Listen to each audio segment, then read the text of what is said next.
بسم الله الرحمن الرحيم نحمده ونصلي على رسوله الكريم أما بعد.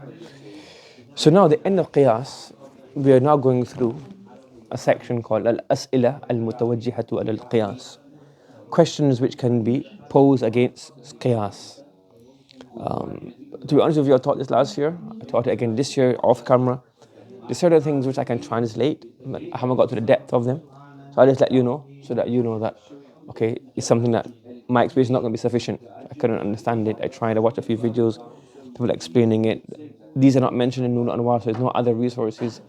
So some things, you could translate it, but don't get the depth of actually what's been intended. Nonetheless, we'll go through the ones that we go through, the whole section, inshallah. So al-as'ila, those questions which can be as'ila mutawajjiha, which can be posed against qiyas. What are they? There are 8 of them. And we go through each one individually. Al-mumana'a, al-qawl bimujab al-illa, al-qalb, al-aks, fasad al-wad'i, al-farq, al-naqd, and al-mu'arada. And each of them we'll go through inshallah independently. Before we go ahead, there's 2 terms that are used quite often, and this is what people say is a term used in munadara when you have debates. What are these 2 terms? The terms are, it's called al-mu'allil and as-sa'il. The mu'allil is the one presenting the argument, so we refer to him as mu'allil. And in Usool fiqh we call it the mustadil, the one who's deriving the mas'ala. And the next thing we have is as-sa'il. Who is the sa'il? The one who's raising an objection against the argument. So when you see these 2 terms coming up in the text, remember al-mu'allil is the one who's presenting the argument, presenting the qiyas, and as-sa'il is the one who's raising an objection against the argument. So what is mumana'a? It's in 2 types. Ahaduhuma man'ul wasf. And when we say wasf here, it means man'ul illah. The wasf al-munasib, which the mustadil and the mu'allil has brought out and said, look, we have a maqis alay and we have a maqis. And between the 2 of them, we have a wasf al-munasib, an illa mushtaraka. So not to mana'a, to stop that. We'll explain it. And next one, man'ul hukam. The hukam derived, we don't accept that. We'll explain as you go along, inshallah. This one is quite easy, the first part. وَمِثَالُهُ فِي قَوْلِهِمْ أي في قول الشوافع. Imam al-Shafi rahmatullahi alayhi, he says that sadaqatul fitr wajabat bil fitri. That the illah of sadaqatul fitr is yawm al-fitr. And yawm al-fitr starts from the maghrib salah.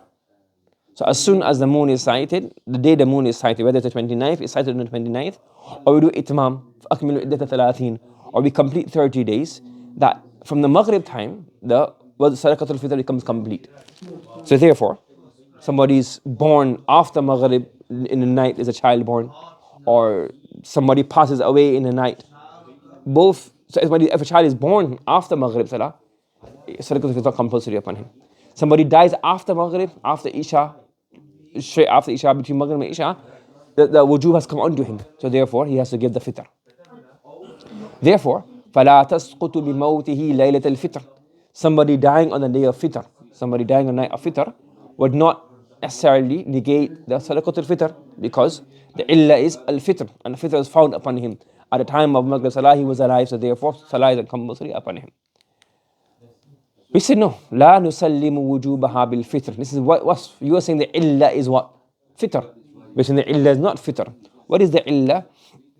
The illah is رأس يمونه ويلي عليه. We're saying the illah of sadaqatul fitr is رأس means a head, but every person. يمونه, who he has to give, who he is responsible, ويلي عليه, who he has to give food, who he has to provide for. So we're saying him man'ul wasf. So sadaqatul fitr, the illah is yawmul fitr. That's what we say. We're saying no. So therefore, we're saying no. The yawmul fitr is not the illah. The illah is ra'sun tamunuhu wa yali alayh. So he's saying sadaqatul fitr is compulsory because of yawmul fitr. So therefore, wujubu sadaqatul fitr ba'd al-maghrib hukam. You see, we don't agree on this illah. The illah is actually, the illah of sadaqatul fitr is actually every single person who you have to give, who you are responsible, whose provisions, you have to pay for. So therefore, your own children, actually you have to pay for them. Fine. So we don't accept this, and then so therefore we say that this is the illah, this is the illah, this is the illah And this is wujubul ada. Meaning when the morning comes, that's when you have to give it. So it becomes compulsory at the dawn. And there's other dalail, but this is one of the arguments here that we don't even accept your premise that this is the illah. Okay. Number two, another example. وكذلك إذا قيل قدر الزكاة واجب في الذمة. Okay. Okay. Let's understand two maslahs here. If you have an amana, what we also call wadi'ah in fiqh. What's a wadi'ah? Somebody entrusts you with something. I give you this pointer. I give you my phone. I give you a mouse. I give you an heirloom from the family, a ring, a jewelry, a necklace, an earring. I give you an old book, old painting, old car. These are amana. This is a wadi'ah. فهمت? So تتعلق. This is wrong. This is wrong. Yeah, copy and paste. It's تتعلق, not بالذمة. تتعلق بالعين. تتعلق بالعين. Mistakes, copy and paste, got it wrong. تتعلق بالعين. What does this mean? The responsibility is to give that exact item back.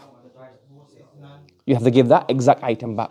You have to get the earring back. You have to give that necklace back. You have to give that painting back. You have to give that car back. You have to give the pointer back. You have to give the mouse back. Yes? And if without any shortcoming of the person who is given the amana, he was robbed, he was stolen from his house, somebody burnt his house down, la qadar Allah, his house got burned out by itself, something happened beyond his control, he did not do any taqseer or any ifrat in after the item, not taqseer, not ifrat, he did any shortcoming, then we say here, he's not responsible because that is muta'alliq bil ayn.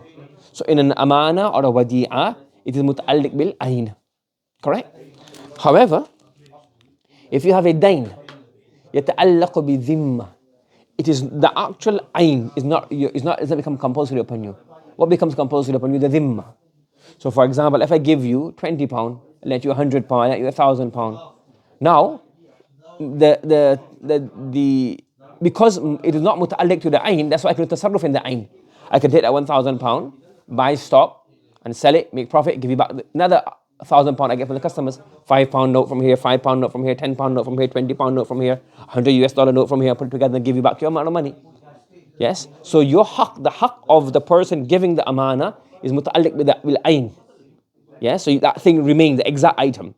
And the person who's given the amana does not have a right to do tasarruf. He can't spend that. He can't spend or change the item.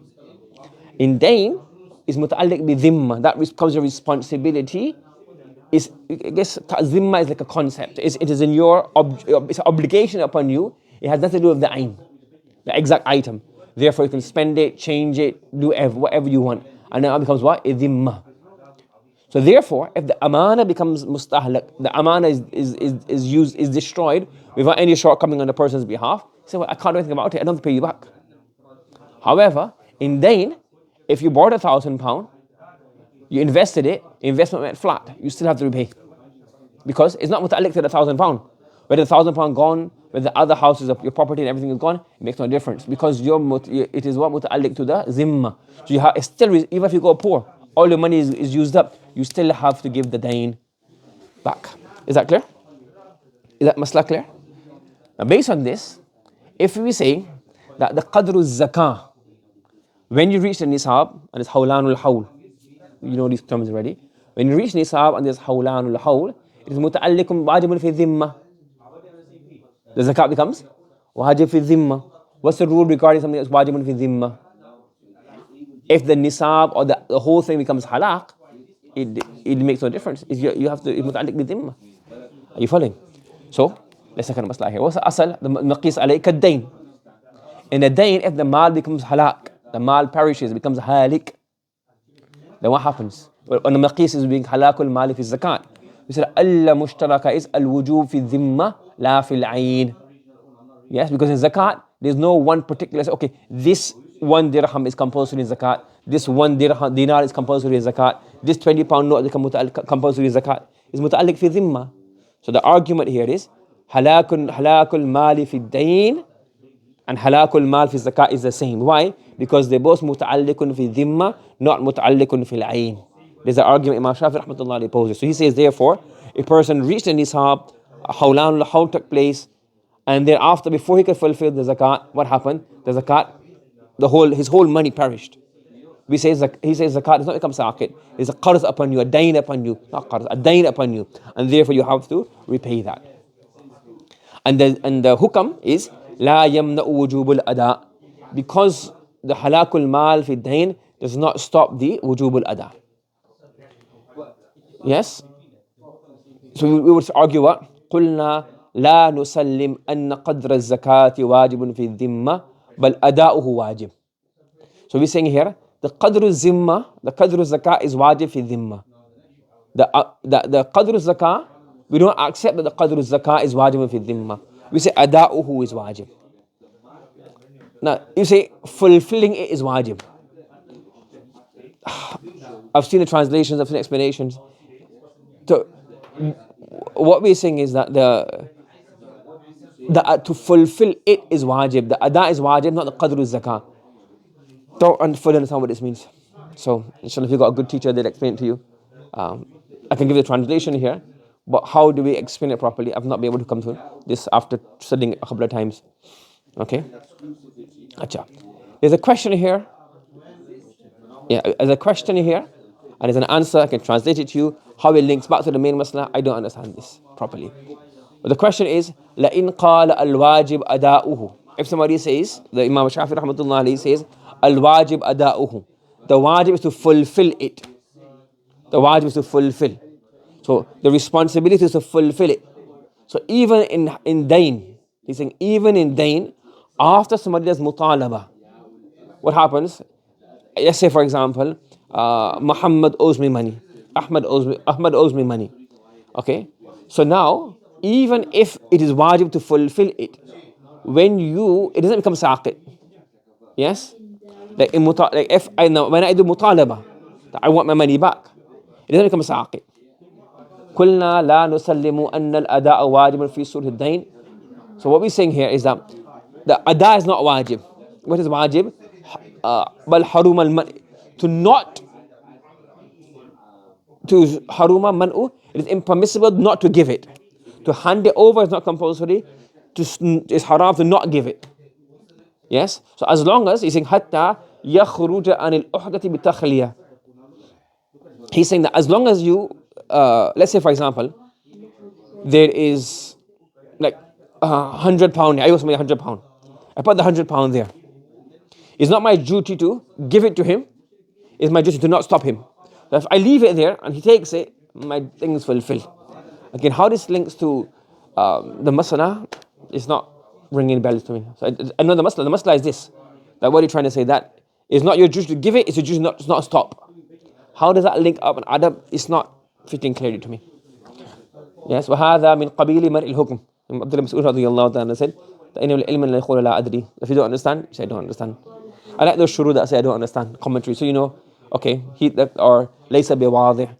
So either the text is unclear or maybe there's some preliminaries that I don't understand, which is not making it very clear. So again, the translation is there, each masla is clear, how it links up to the man'ul wasfi, man'ul hukam, etc. I'm not able to put it together. وَهَذَا مِنْ قَبِيلِ مَنْءِ الْحُكَمِ. He is now saying this is actually man'ul hukam. I'll give you the other example of man'ul hukam is clear. Again, these maslas of the qadr zakat, wajib, I got the first part of the amana and the ayn and qadr dhimma, but in between that text, I couldn't make heads and tails of it. Okay. What he's saying here is an easy example of man'ul hukam. إذا قال المسح ركن في باب الوضوء. المسح ركن في باب الوضوء. Mas is a rukn in regards to wudu. So therefore, it is sunnah to wash it 3 times. What's the argument? That every rukn of wudu, you have to wash it 3 times. So therefore, you should also do masa 3 times, like in ghusl. What's the argument? We have maghsulat. That's our maqis alay. We have maghsulat. The a'adha that we wash. So we wash our face, we wash our hands, and we wash our feet. So these are 3 parts of the body that we wash. These are the maghsulat. Okay. And our qiyas is regarding the mamsuh, the head. We do masa of the head. So in maghsulat and mamsuh, the illa mushtaraka, the wasfun munasib, the shared element is what? Rukniyya. These are both rukn. So Maqsool is a rukn, Mamsuh is a rukn. And the ruling of the Maqsool is Tathlith. You watch it 3 times. So therefore, the sunnah in Masa is also what? Tathlith. So therefore, the sunnah should be, it's the argument, it's the Mu'allil's argument. Therefore, it should also be sunnah to do Masa 3 times. We say no. We don't agree this is the hukam. We agree on the maqis alayh. We agree on the maqis. We agree on the illah and the was. But we don't agree that the hukam of the maghsulat is tathlith. So what's the hukam then? We say the hukam is actually itala. The hukam is itala. To lengthen and to extend the farz. Let's explain.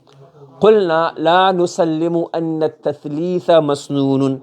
We do not accept, we do not agree that washing 3 times is a masnoon in ghusl. So what is the masnoon in ghusl? In ghusl, which is itala. بل إطالة الفعل في محل الفرض is actually to lengthen the farz in the محل الفرض. So we have a farz, you have a محل الفرض. In that محل الفرض, you extend the محل الفرض. Example, look here. We have qiyam and we have qira in salah. So we have a farad miqdar, 3 ayat or 1 long ayah. And the maqsood and the sunnah is italatul qiyam, to lengthen the qiyam. The sunnah is to lengthen the qira'ah. So we lengthen. That's the sunnah of these arkan, to lengthen them. You have a ruku, once you ta'lil arkan, ruku is complete. Once you ta'lil arkan, your sajda is complete. But the sunnah is itala. So fi mahall al-fard, you lengthen it slightly. However, however, الإطالة في باب الغسل I keep on saying غسل, it's wrong. في باب الغسل, I was saying غسل all the time, it's غسل. في باب الغسل لا يتصور. However, in ghusl, in washing, it is not possible to do إطالة because it's a fixed miqdar from your tip of your fingers to your elbows. That's the miqdar. So you can't lengthen that miqdar. But how can you do إطالة? إلا بالتكرار. You can do takrar of it. If you repeat it, لإستيعاب الفعل المحل. So in the original farad, when you wash it once, the entire mahal has become mustaw'ab. The entire mahal is taken up. The entire mahal is taken up. So when the entire mahal is taken up by 1 time, we will need to do itala, but nothing left to extend. In qira'ah, you can read 3 small ayat, or 1 long ayah, or 1 ayah, and that the farad is complete. Then you add more qira'ah. You do itala of the qira'ah. In the ghusl, you can't extend the ghusl because there's only the mahal al-farad has already been encompassed. So to do ithar, you do itakrar. So the original hukam is not tathlith. The original hukam is itala. But because itala is not possible, you do isti'ab. So therefore, we say the same thing. وبمثل نقول في باب المس بأن الإطالة مسنون بطريق الاستيعاب. So therefore, the first miqdar is miqdar al-nasiyah. And then you do itala, you complete the entire, and the mahallul farad is not complete. So now you can wash the rest of, you can do masa the rest of the head. So the masnoon in the masa is itala. The masnoon in yad is itala. The masnoon in wajh is itala. And the masnoon in ghaslul yad is also itala. But in the a'za al-thalatha al-maqsula, the 3 a'za which you wash, when you wash it once, the isti'ab becomes, the mahal becomes mustaw'ab. The entire mahal is taken up. So what's left now? The only way you can do itala is by doing tathlith, as opposed to masa. In masa, when you do rubul ra's, you still have the rest of the head left. So now you can do isti'abul mahal or italatul mahal. For him, again, whether you want to accept or not, this is how he presented the argument. Okay. Another example of man'ul hukam is this. You say, وكذلك يقال التقابض في بيع الطعام بالطعام شرط كالنقود. What do we have in the riba? When we have 2 things that are the same jins, yes, if there's kail and wazan and they're the same jins, then what has to happen? You cannot do tafadul or nasi'ah. You have to take qabla at the same time, exchange illa ha'a wa ha'a. You exchange at the same time, and it can't be tafadul, you can't be less. So you have gold and gold, you have to exchange at the same time, and you have to have the same amount. However, if it's not the same jins, if it's not the same jins, no, if it's not kail or wazan, then what can you do? You can do ziyada, but you cannot have nasi'ah. So what he's saying here, when you're doing bay'un nuqud bin nuqud, you're selling gold in exchange for gold, silver in exchange for silver. There was a condition. Okay, the same amount. This is maqis alay. Our maqis is what? Bay'ut ta'am bi ta'am. You're selling food for food. And in this scenario, the illa is jins and wazn kail.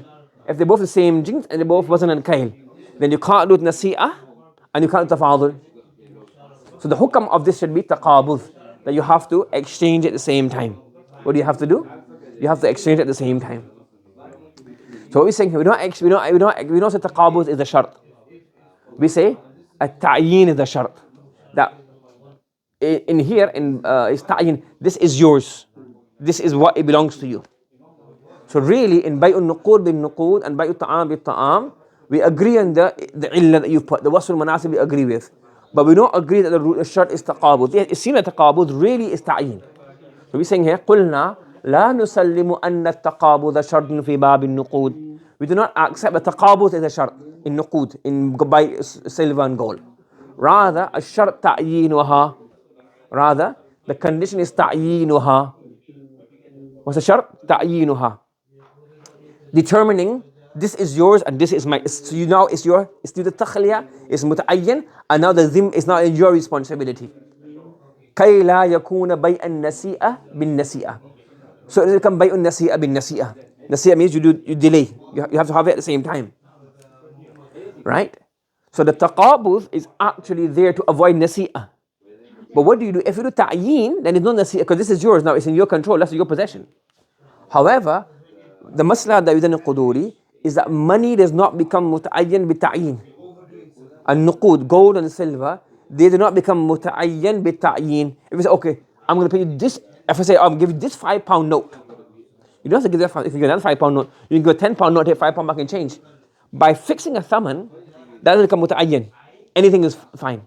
So when we do a buy, if I'm sending this pointer in my hand for £5. So the pointer is a mabi, so therefore this is muta'ayyan, bit-ta'yin. When you say this pointer, with this £5 note, by saying this, it's not become muta'ayyan. But when you take qabz of it, or I take qabz of it in exchange for it, now it's okay, this is a thaman. So only by a qabz does the thaman become muta'ayyan. This was a thaman. Fahim. So therefore the asal masla is not taqabuz al-ta'yin. And in ta'am, you can do ta'yin, when you do ta'yin, that this is the food that is for yours. Like we said, this is yours. You've separated, this is the one that you're going to receive. And you have, it's taqliya and ta'yin, and then it's permissible. Okay, so we stop here today, we continue inshallah tomorrow from Al-Qawl bi Mujab al-Illah.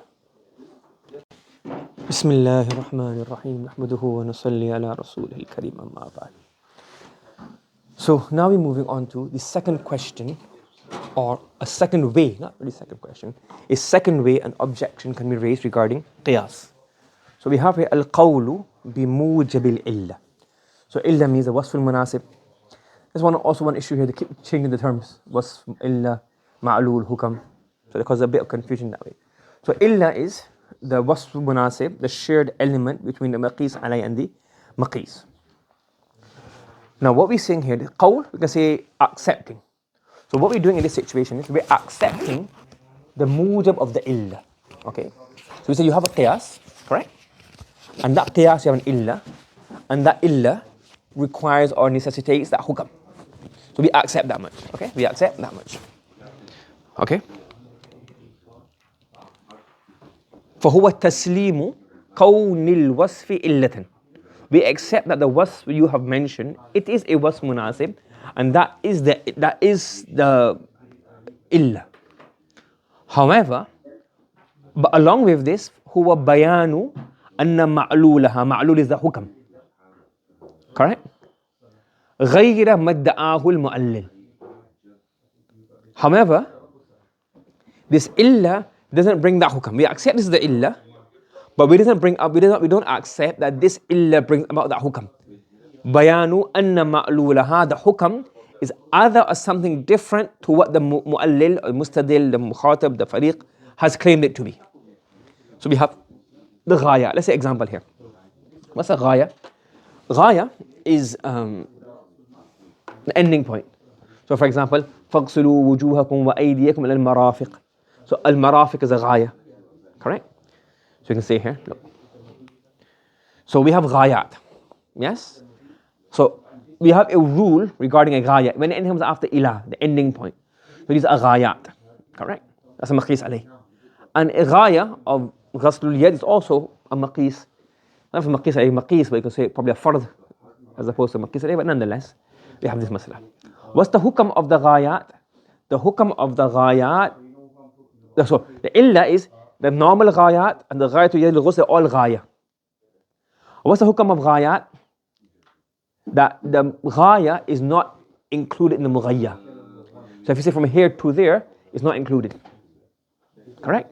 So we have a maqis alayh which is a ghayat. We have a maqis which is what? The ghaya of the ghaslul yad. And they're both mushtarak in which was being a ghaya. So we accept the was. However, we do not accept that this was brings about this hukam. It's something different. Yes? So Imam, this is our yad. And the Quranic ayah is فَاغْسِلُوا أَيْدِيَكُمْ. Okay? So, what we saying here, Imam Zufar rahmatullahi alayhi, he says, look, Allah says, فَاغْسِلُوا وُجُوهَكُمْ وَأَيْدِيَكُمْ إِلَى الْمَرَافِقِ. So the mirfaq is what? What's the mirfaq? The mirfaq is the ghaya. So when you're washing your hands, what's going to happen? فَاغْسِلُوا وُجُوهَكُمْ, you go all the way here and you stop here. إِلَى الْمَرَافِقِ. And the ghaya is not included. So therefore, mustahab sunnah is another issue. But the faraz is not going to be what? What's the faraz? The faraz is not going to be the elbows. That's, it's mustahab, good to wash it, but it's not the faraz. The faraz ends below the elbows, according to Imam Zufar rahmatullahi alayhi. Correct? We say we accept that mirfaq is a ghaya. We accept that the mughayya is not included in the ghaya. However, we say it's ghayatul isqat. What does ghayatul isqat mean? This came before, Usool al-Shashi. We say it's ghayatul isqat. What does ghayatul isqat mean? That instead of saying we're extending the ghasl all the way to here, we say no. We're actually doing isqat. The Quran says فَاغْسِلُوا أَيْدِيَكُمْ. So wash all the way to here. Up to the armpits. Because that's the arm. Then you do isqat. إِلَى الْمَرَافِقِ, ila, to come down all the way here. And then mirfaq is not included. So wash. So washing. Then Sharia says إِلَى الْمَرَافِقِ. Then do isqat. When we do isqat, the mirfaq is not part of the isqat. The mirfaq remains part of the maghsul. Are you following? So we're saying that the ghaya is not for extending the ghasl. The ghaya is actually, so it's not saying, oh, we extend all to here, don't include the ghaya. We're saying is the asal hukam is فَاغْسِلُوا أَيْدِيَكُمْ إِلَى الْمَرَافِقِ. Don't include the mirfaq because the ghaya لا تدخل تحت المغيّة. So we accept the maqis alayhi, we accept the maqis, we accept the was munasib, but it's not as you say it to be. Are you following? Understood? What's happening here? Could be batteries.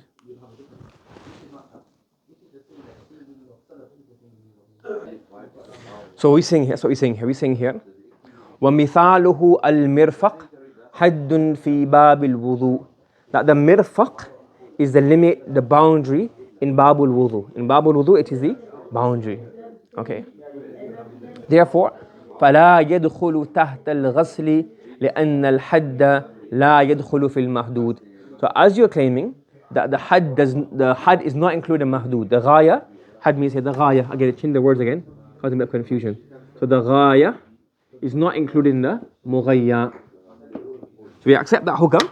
However, قلنا المرفق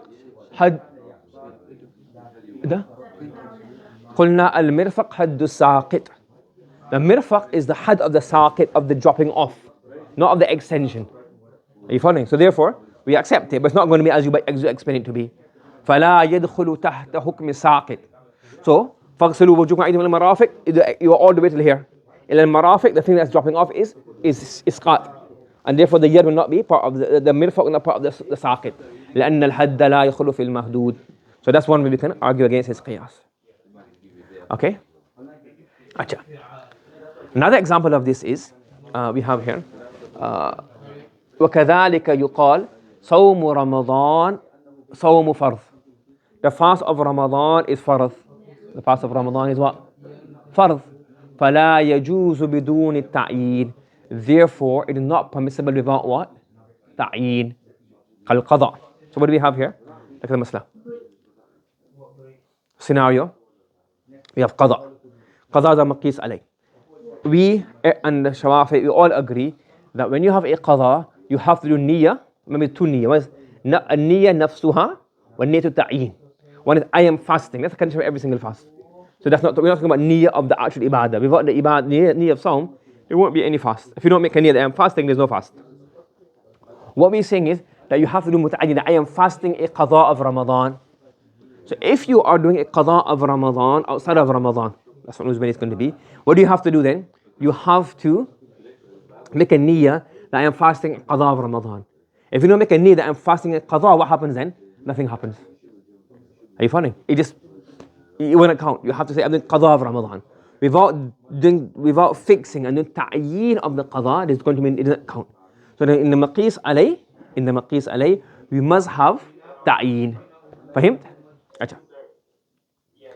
And then after you have Sawm Ramadan. Now, can you make Sawm Ramadan the maqis? So yes, because the illa is this is farad.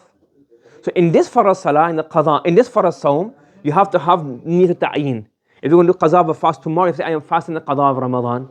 And if you want to fast Sawm of Ramadan, you have to also make niyyah that this is also I'm doing farad of Ramadan. So in Ramadan, if you just make a niyyah I'm fasting tomorrow, that's not sufficient for Imam Shafi rahmatullah. You have to do what? Ta'yin, I'm fasting the Ramadan fast. Yes, based on what? The qada.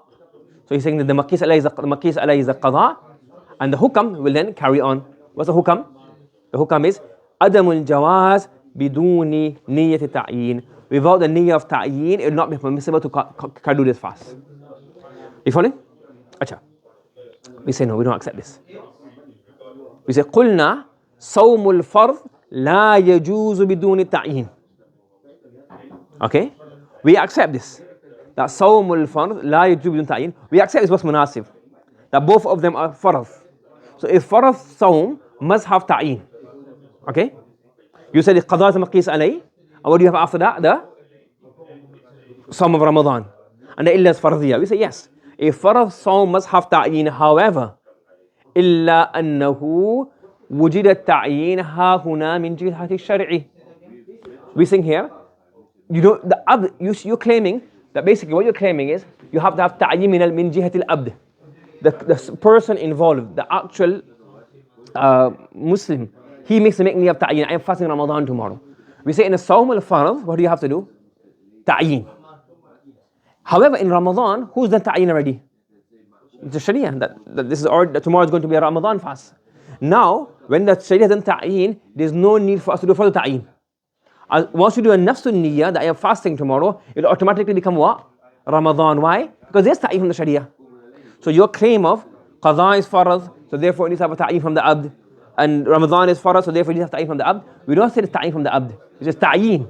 And ta'yin from the abd of the Sharia. In qada, the Sharia does not fix which you have to do qada. So therefore you need your own ta'yin. And in Ramadan, the Sharia has fixed that this is farad fast. So therefore the ta'yin is going to be necessary. Fahim? Achha. There's a question.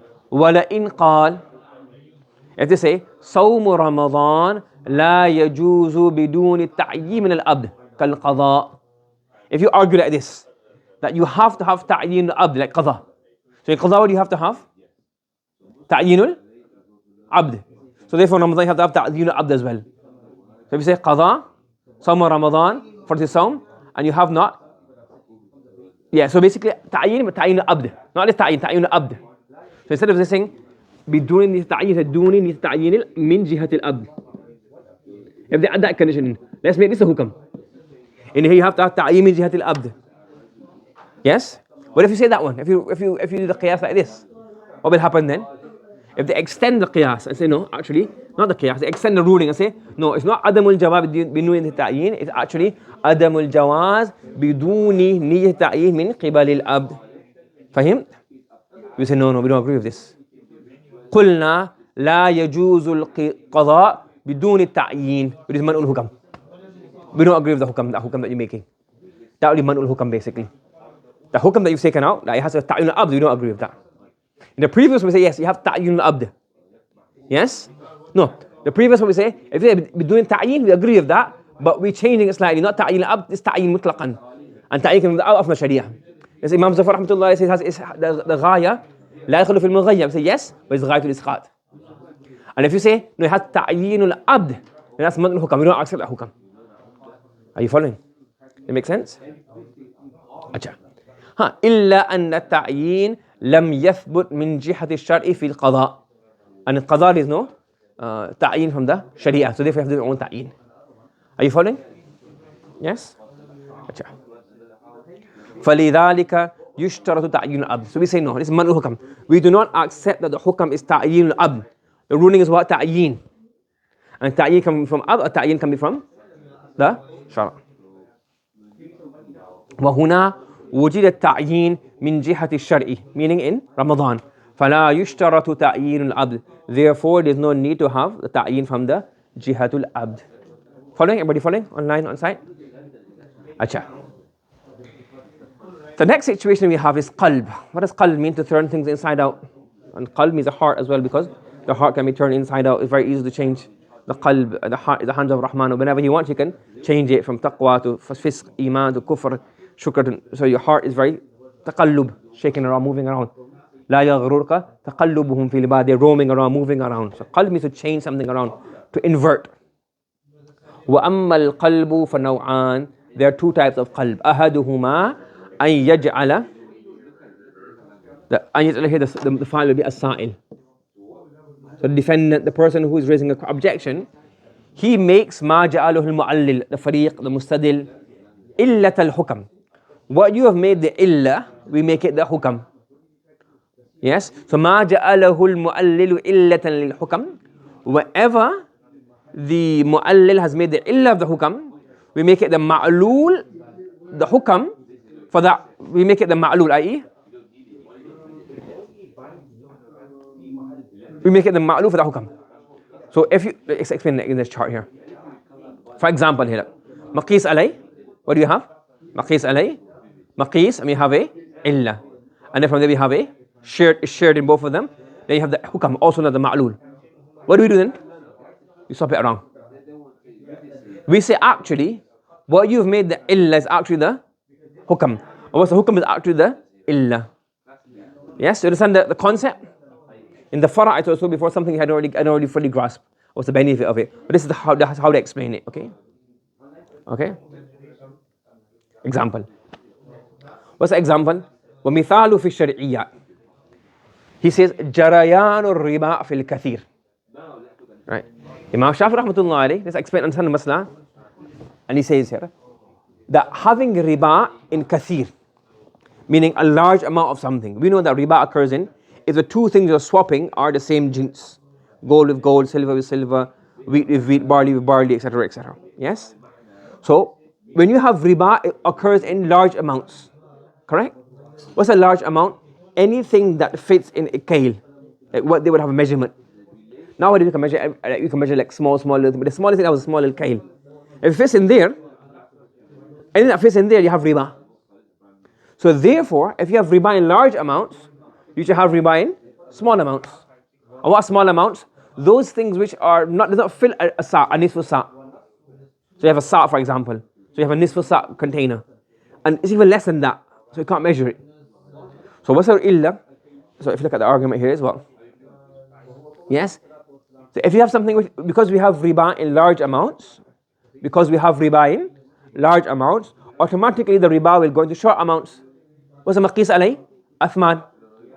If you have a small amount of gold, if another small amount of gold, it's still riba. You can't have less and more. فَيَحْرُمُ بَيْءُ الْحَفْنَةِ مِنَ الطَّعَامِ بِالْحَفْنَتَيْنِ مِنْهُ. So therefore, hafna, a handful, is less than a nisfu sa'.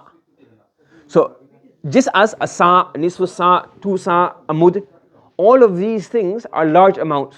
They can fit in a kale. They actually they fill up a kale. So you have riba in there, don't you? So therefore, the small amount, even a handful, you can have riba in there as well. So 1 handful, 2 handfuls, you can't do that. It has to be 1 to 1. So 1 handful of dates, 1 handful of dates, it has to be equal. Are you following?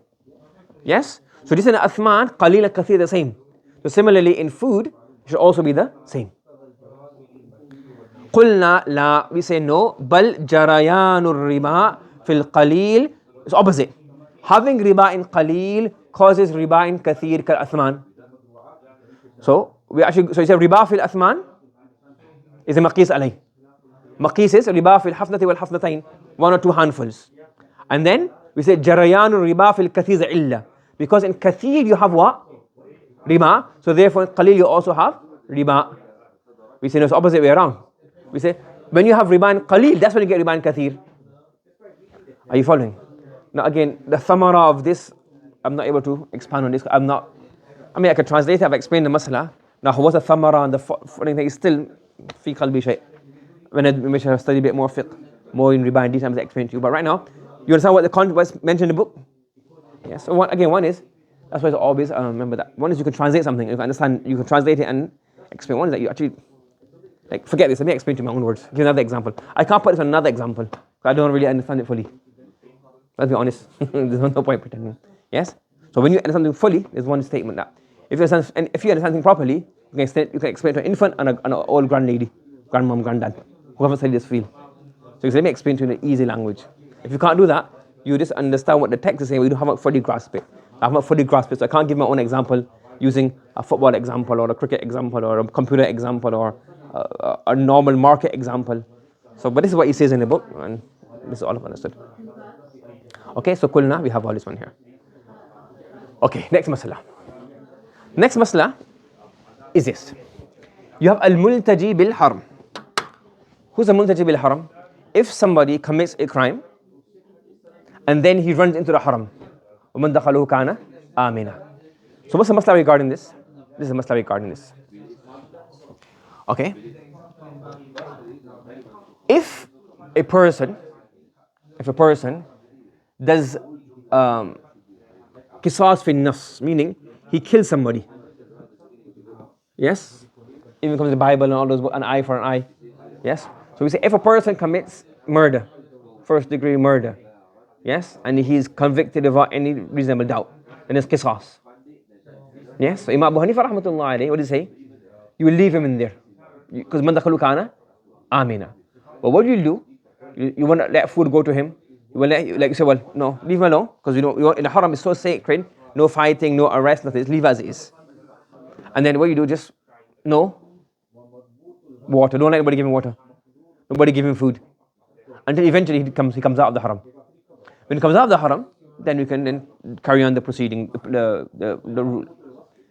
However, if he has that qisas fi tarf, meaning he hasn't committed manslaughter, but he got machete and he cut somebody's hand off, cut somebody's toes off, somebody's fingers off, then you can take him out, take qisas from him.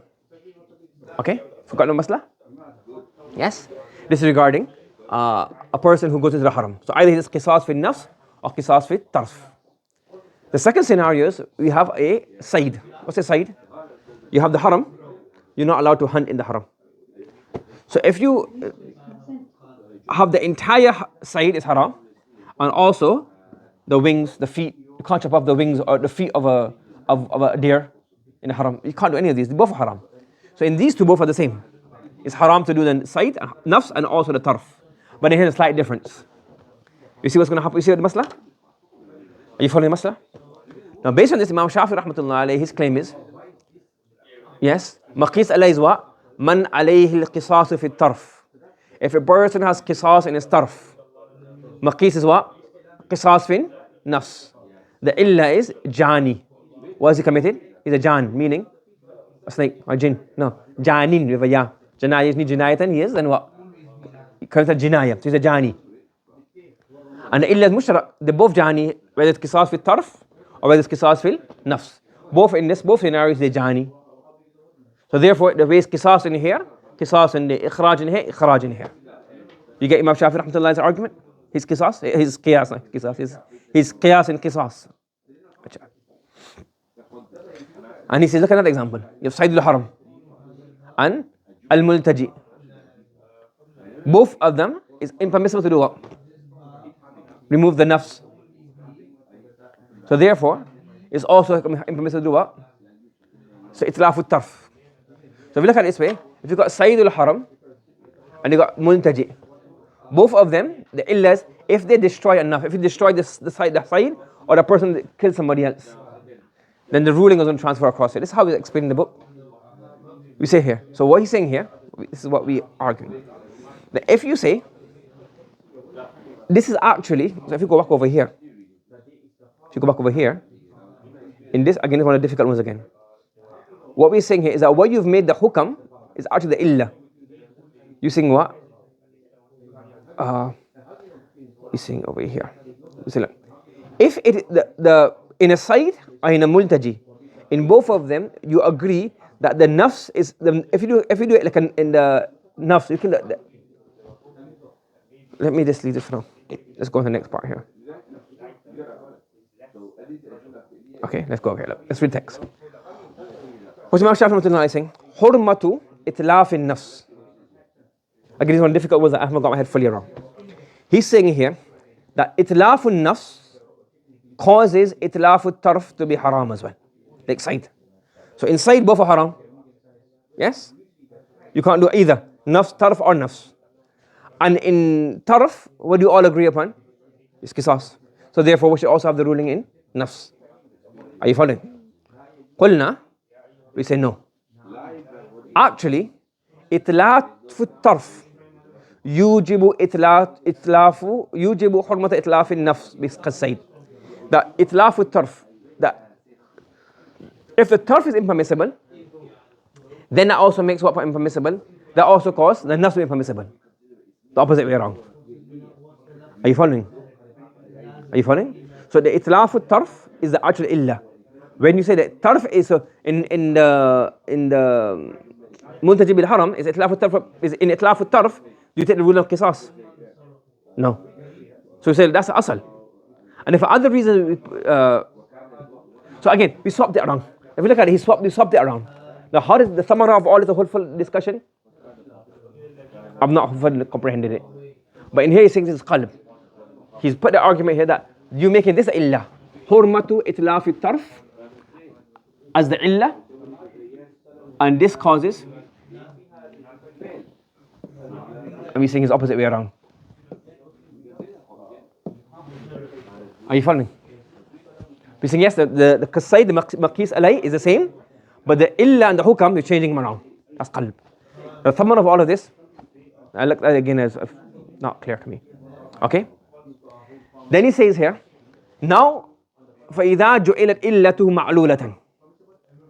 When he has made this illah, when the illah has made the ma'lul for that hukam, you can't have it the illah anymore.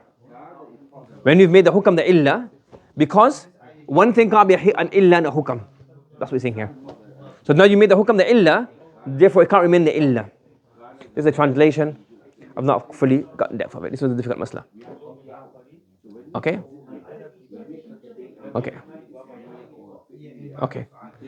This was a bit easier. Okay? The second type is النوع الثاني من القلب أن يجعل السائل ما جعله المعلل إلة لما ادعاه من الحكم إلة ضد ذلك الحكم. So we say, look, you made a qalb. All we're doing is basically we are accepting your maqis alayh. We are accepting your maqis. However, the ruling you have proven, we're saying it proves the exact opposite. That's a qalb. We're not swapping around the illah and the hukam, we're swapping the hukam around. So the exact thing you're saying is the exact opposite. For example, look. Sawm Ramadan, Sawm Farth. Back to same example. Because Ramadan is farth, then therefore you have to do ta'yin, like qada. Yes? قلنا لما كان الصوم فرضا لا يشترط تعيين. We say, when a sawm is farad, there's no need for ta'yin. بعد ما تعين اليوم كالقضاء. We say, what's the masla? Now when it is farad, there's no need ta'yin. Because it's muta'ayyin. However, qada lacks a ta'yin if you do ta'yin. What we're going to say here is what he's saying. Qada for Ramadan, sawm Ramadan. The fardiyya. What's his argument? What's the hukam? Hukam is ta'yin. We say here, عدم التعيين بعد التعيين. أي عدم تعيين العبد بعد تعيين الشرعي.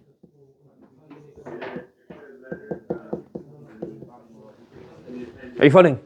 So maqis alayh is fine, maqis is fine, hukam is fine, illa is fine. We're not swapping the illa and hukam around. We're saying that actually illa is what? The illa is what? Fine. But the hukam is exactly opposite what you're saying. You're saying that because they're both farza, you have to have ta'yin. We say no. Because they're both farz, you don't need to have ta'yin after they become muta'ayyin. You following? Yes? Make sense? Yeah. Okay? And else we'll do tomorrow, inshallah. Subhanallah wa bihamdi subhanakallah. Again, I'm just being, I've done this, tried it last year, again this year, mutala, look through it. But it's better for me to say, it's difficult, this is what it means, it's a translation. I haven't got head full around it. So if you find it difficult, you know it's difficult, and then you can go to your teachers and get it solved properly. And if you can't get it solved, then anything. But it probably is there, but I'd be honest with you. Yeah, so you know the translation, you get the thing, but how it fully applies to some of these is a bit difficult. This is not mentioned in Nur Anwar and those things. Well, Nur Anwar, Husami, I think Husami does have a few of these, have Tard and all of those things. I'm not sure, I can't find Nur Anwar, maybe Nur Anwar, I couldn't find it in the normal place where you would find it. Okay, and I've watched a few videos explain this as well. They just explain it, maybe it's very obvious to them, that's why they didn't go into detail, but it wasn't any expansion more than what's actually in the text. So it didn't give me tasalli in my heart. So I'm just being honest with you up front. This is what it is. This is the translation. This is the masala. How it goes deep, لا ندري. لا أدري. سبحان الله. بسم الله الرحمن الرحيم. نحمده ونصلي على رسوله الكريم. أما بعد. So moving forward, we're discussing the questions regarding, or the questions that can be posed against qiyas. We discussed some of them. One of them is aqs. What is aqs? Aqs is basically, he says أما العكس, and then he says فنعني به أن يتمس آئل بأصل المعلل. That the person who's presenting the qiyas, the mu'allil, his qaida, his rule, the sa'il, meaning the person who's being presented to, the person objecting, he holds fast to that very rule.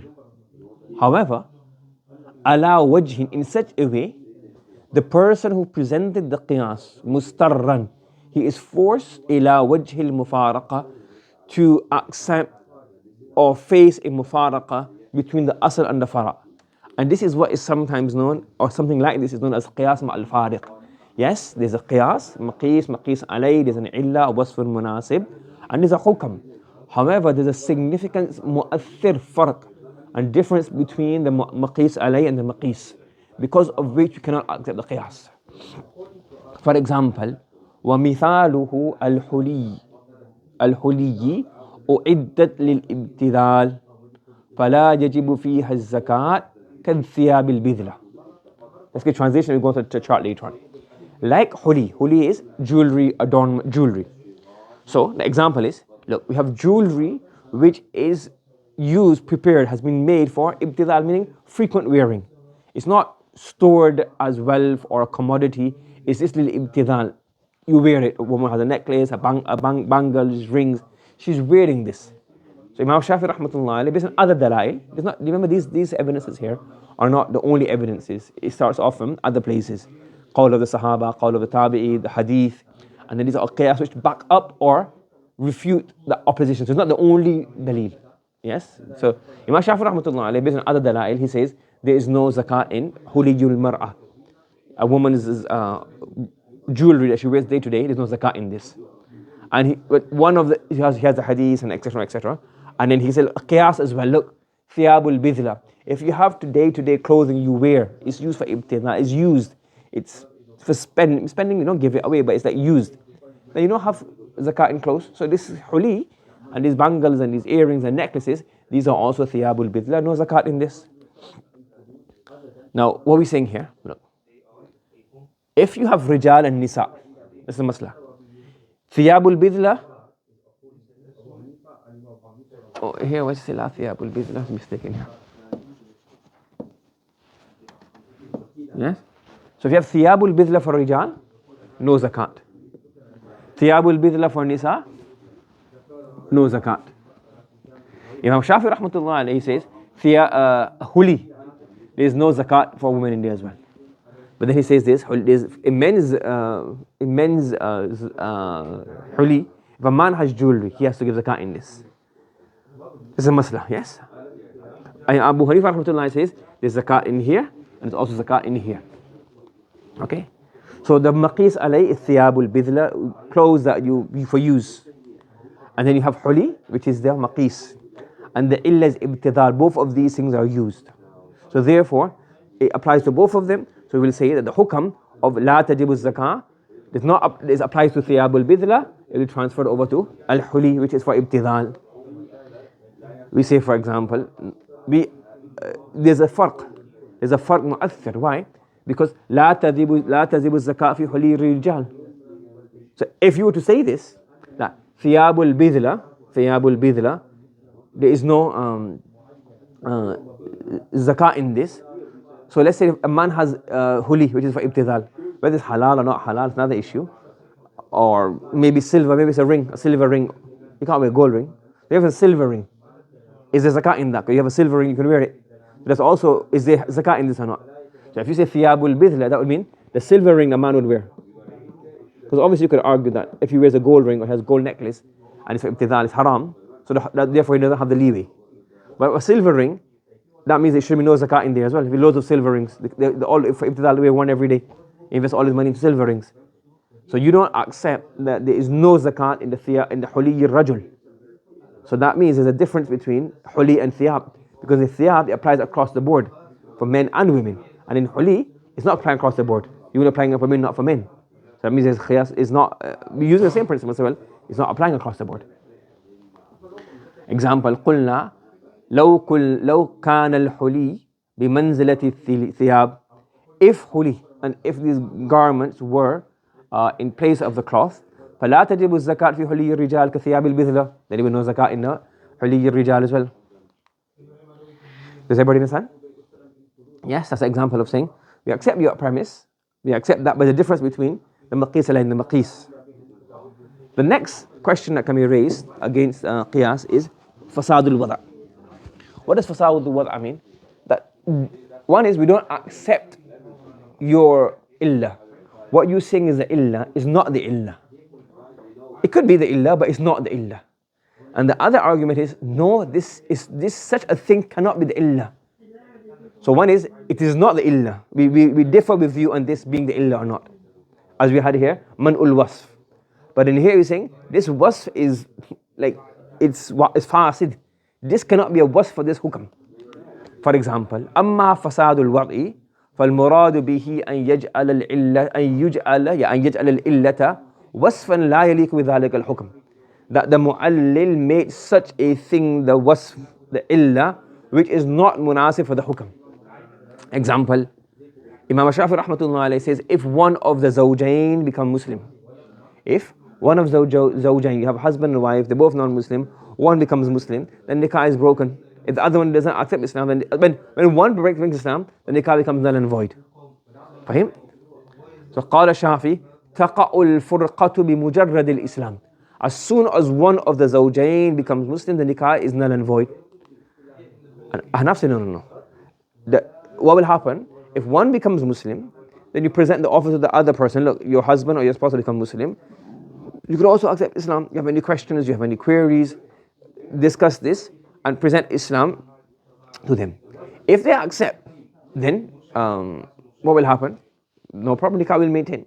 If they refuse, they say, okay, that's your choice. Islam is not forced upon anybody, but the nikah, because now the nikah is now null and void. Are you following? So we say that the iba, the person refusing to bring about Islam, will cause the nikah to become null and void. However, Imam Shafi rahmatullah alayhi says, just by bringing Islam, and accepting Islam, that causes the furqa. We say fasadul wada'. Islam can't be illa for breaking nikah. Islam is meant to preserve all these relationships, preserve family ties, relationships, all of these things. So مثال في قوله, they said اختلاف الدين. What Imam Shafi rahmatullah alayhi is saying, that the deen changing, طرأ على النكاح فيفسده, it will break the nikah. Tara'a has come upon the nikah, so it will cause the nikah to become void. كَإِرْتِدَادِ أَحَدِ الزَّوْجَيْنِ, like one of the couples becoming murtad. If one of the couples become murtad, they apostate. We say, well, that will break the nikah as well. Yes. So we say, فَإِنَّهُ جَعَلَ الْإِسْلَامَ إِلَّةً لِزَوَالِ الْمِلْكِ. We say, irtidad is a maqis alayhi. In irtidad, everybody agrees, as soon as one person apostatizes, the nikah becomes null and void. So therefore, Islam is zawjain, same thing. So here is, religion changes, two religions, religion changes. Over there, the same thing is going to happen. And the illah is basically Islam. You say, no. Islam is not meant to break relationship. Islam is not meant to cause discord between family members, to bring discord between husband and wife. Yeah, you say Iba'ul Islam is the illah. So Islam being an illah for nikah coming apart. This is what? This is fasadul wada'. فهمت؟ قلنا الإسلام أهد عاصما للملك. Islam is known as something that protects people's property, their rights, the liberties. No. فلا يكون مؤثرا في زوال الملك. So it cannot be a mu'athir, it cannot be made into an illah for the milk coming to an end.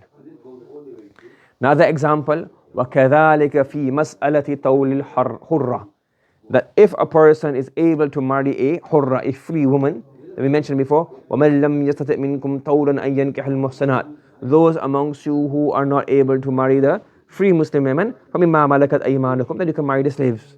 Imam Shafi rahmatullah alayhi says that if you have طَوْلُ الْحُرَّة, if you have the ability to marry a free slave, what will happen then? Not permissible to marry a slave. If you have ability to marry a free woman, you cannot marry a slave. So he says, إِنَّهُ حُرٌّ قَادِرٌ عَلَى النِّكَاحِ فَلَا يَجُوزُ لَهُ الْأَمَةِ. Yes? Like now, if he's able to do nikah to a free woman, so therefore he's not permissible to do nikah to a slave girl. كَمَا كَانَ لَوْ تَحْتَهُ حُرَّةٌ. If he was married to a hurra, a free woman, then after marrying a free woman, he cannot marry to a slave girl. So you got hurra in your nikah first, you cannot marry a slave girl after that. Yes? For him, that's the masla. So we say here, قُلْنَا وَصْفُ كَوْنِهِ حُرًّا قَادِرًا يَقْتَدِي جَوَازَ النِّكَاحِ. That being hur, being free, him being free, and him being qadir and having qudra, is what makes a person have the ability to do nikah. That he has ability, so now he can marry her. فَلَا يَكُونُ مُؤَثِّرًا فِي عَدَمِ الْجَوَازِ. This cannot be a reason for the nikah becoming null and void. Okay. This needs to be deleted from here. This is for next slide. Okay. Ajay. وَأَمَّا النَّقْضُ. This is now that was the example of fasadul wada'. The next one is naqd. Now he doesn't discuss what the naqd is in the book, the definition of naqd in the book. But what we're saying here is فهو وجود العلة وتخلف الحكم عنه سواء كان لمانع أو غيره. What he's saying here is that you have the ma'lul, you have the maqis alay, and you have the maqis. However, despite the illah, the hukam does not come about. Okay?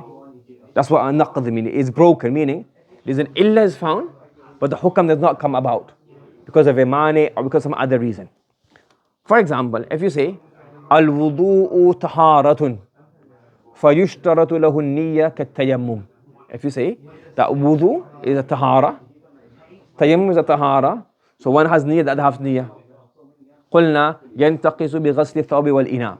Look at it here. Tayammum is tahara, maqis alay. Maqis is wudu. What's munasib? They're both tahara. Okay, fine. So therefore, niyyah from here, niyyah to there. We say what about ghaslu thawbi wal ina? Washing clothes, washing containers. It's also tahara. You have ina'un tahirun, thawbun tahirun. Is the niyyah washing clothes? So you want to make the najis clothes, the najis ina, the najis thawb, tahir. So if you say tahara is the illah, we find that here, look, something is not working. Yes? So we're saying that the illah is also found in ghaslu thawb and ina, being tahara. But the hukam does not apply there. The hukam does not apply. The hukam of having to have niyyah. So if you were to just not do niyyah and just wash the clothes or the ina, let's say they all fell in the water and they all got flooded and they got all cleaned up, then say, well, it doesn't happen. You don't have to have niyyah. Then you agree with that. So the illah is found, but the hukam is not found. That's an example of naqd. وَأَمَّا الْمُعَارَضَةِ. The last example is mu'arada.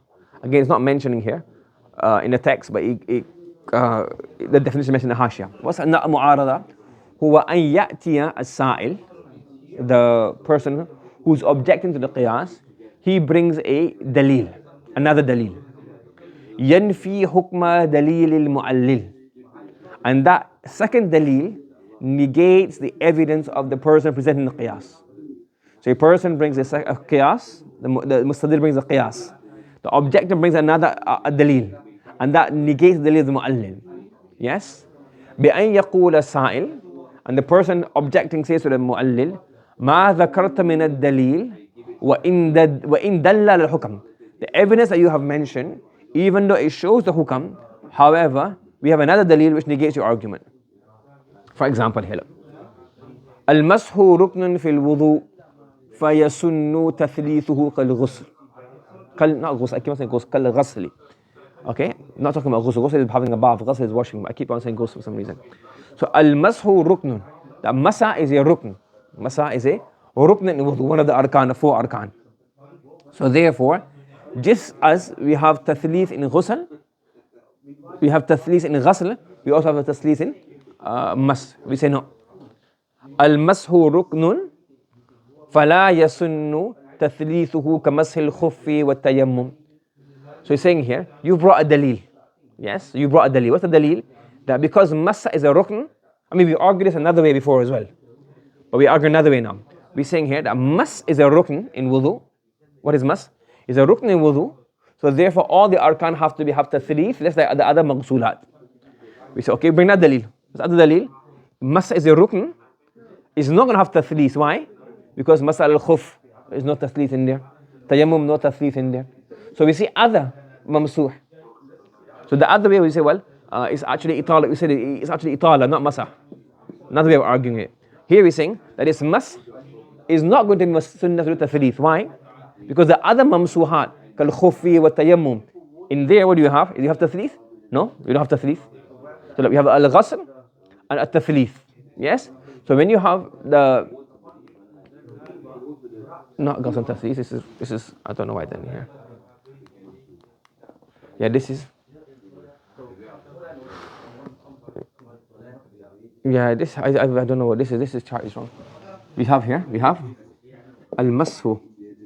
This is wrong. Al-mashu. This is supposed to go over here.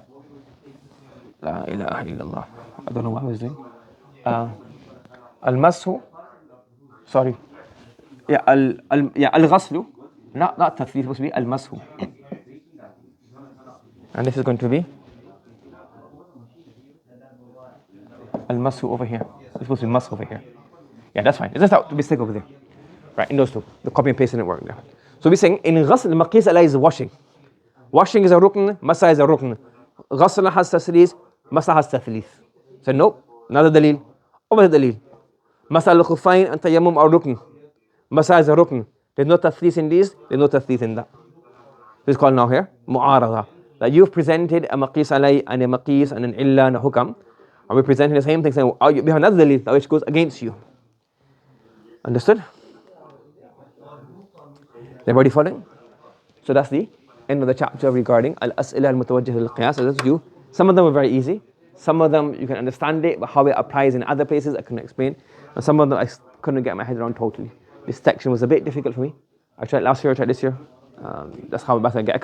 If it gets any clearer, I can make a video again and explain it maybe next year or the following year if I get a chance to teach it again. If not, you can ask your teachers and the ulama, like in the shurus, if it makes any more sense to you, makes it easier for you. But this is my ilm al-qasid in this chapter. Okay, subhanallah wa bihamdihi subhanakallahumma wa bihamdika wa nashhadu an la ilaha illa anta nastaghfiruka wa natubu ilayk.